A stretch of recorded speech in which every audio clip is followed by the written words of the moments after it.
Range rover revoke എന്ന് പറഞ്ഞാൽ range റോവറിലേക്ക് ഏറ്റവും ഒരു ക്യൂട്ടസ്റ്റ് വെഹിക്കിളാണ് റേഞ്ച് റോവർ റിവോക്ക്. ഇത് 2017 മോഡൽ വണ്ടിയാണ്. വണ്ടി പക്ക കണ്ടീഷനാണ്, പുതിയ ടയറാണ്, പുത്തൻ ഇൻഷുറൻസ് ആണ്. ഓണർഷിപ്പ് സിംഗിൾ ഓണർഷിപ്പിൽ നിൽക്കുന്ന വണ്ടിയാണ്. കിലോമീറ്റർ ഒക്കെ എന്തായി? കിലോമീറ്റർ ഇപ്പം കറക്റ്റ് 70,000 കിലോമീറ്റർ ആണ്. ജെനുവിനാണ്, പക്ക ജെനുവിൻ. ഇതിൻ്റെ ഒന്നും കിലോമീറ്റർ ഒന്നും അങ്ങനൊന്നും മെൻഷൻ ചെയ്യേണ്ട കാര്യമല്ല. ഈ എന്താണ് ടാമ്പിങ് ആണോ എന്ന് വെച്ചാൽ ഇതൊക്കെ ടാമ്പ് ചെയ്യണമെങ്കിൽ തന്നെ നല്ല റേറ്റ് വരും. അതിനുവേണ്ടി മെനക്കിടത്തില്ലല്ലേ? അല്ല, അങ്ങനെ അതിൻ്റെ കാര്യമില്ലല്ലോ. നമ്മളെന്തിനാണ് ടാമ്പ് ചെയ്യുന്നത്? കാരണം ഓരോ വാഹനവും ഓരോരുത്തരുടെ ഒരു ആഗ്രഹമാണ്. ആ ആഗ്രഹത്തിൽ എടുക്കുന്നവരെ നമ്മൾ പറ്റിക്കേണ്ട കാര്യമില്ലല്ലോ. ഇത് ഡുവൽ ടോൺ അല്ലേ? ഇത് ഡ്യുവൽ ടൂണാണ്. ഈ വണ്ടിയാണ് ഡ്യുവൽ ടോണിൽ വരുന്നത്. ഇത് കഴിഞ്ഞിട്ടാണ് പിന്നെ ഒരുപാട് വണ്ടികളും ഡ്യുവൽ ടോണിലേക്ക് വന്നത്.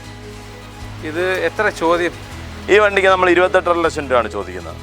ഒരു പ്രൊഫൈലുള്ള പാർട്ടി ആണെങ്കിൽ ഒരു 99% ഫിനാൻസിന് ഇറങ്ങി കൊടുക്കും. ഇറങ്ങിയ സമയത്ത് ഇറങ്ങിയ സമയത്ത് ഏകദേശം 75 ആ റേഞ്ചോ. ആ അതെ.